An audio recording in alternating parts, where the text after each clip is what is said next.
There is nothing for you here. Only death.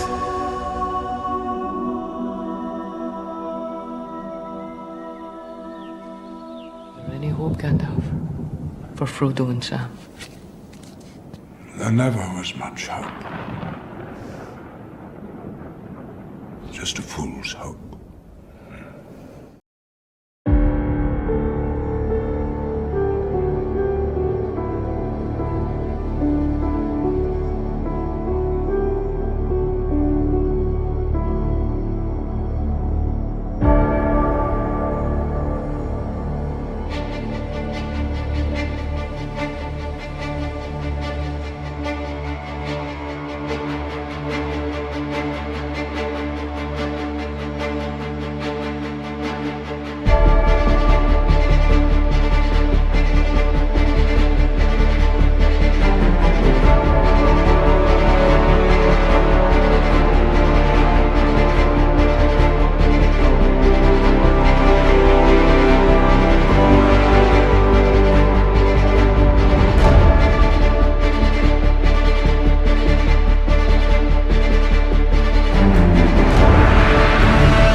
In a few years, she'll find somebody else, settle down.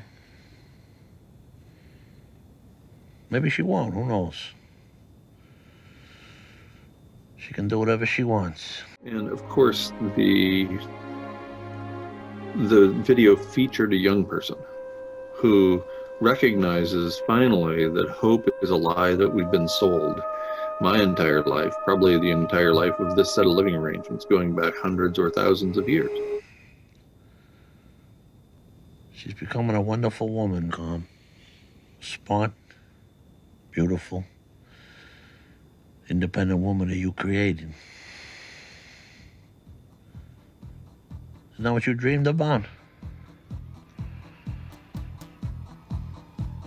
Yes. In the name of providing hope, of not stealing hope. If Aragorn survives this war, you will still be parted. She was also his mama's caregiver with the one leg. If Sauron is defeated and Aragorn made king and all that you hope for comes true, you will still have to taste the bitterness of mortality. Whether by the sword or the slow decay of time, Aragorn will die. And there will be no comfort for you, no comfort the pain of his passing. He will come to death, an image of the splendor of the kings of men in glory, undimmed before the breaking of the world.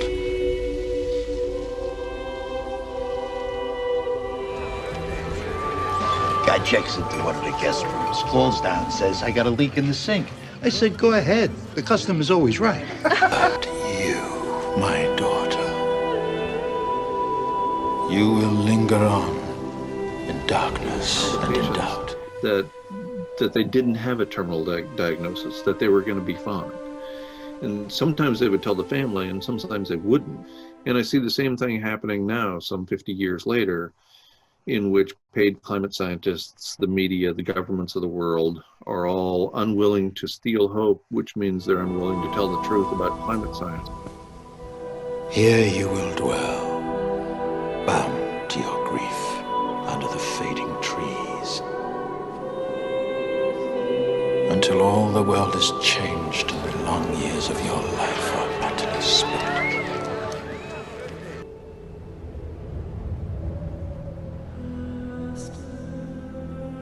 What do you think my grandson's fate is going to be? What's he going to see in his lifetime?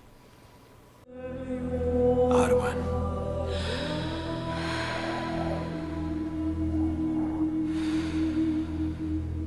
There is nothing for you here.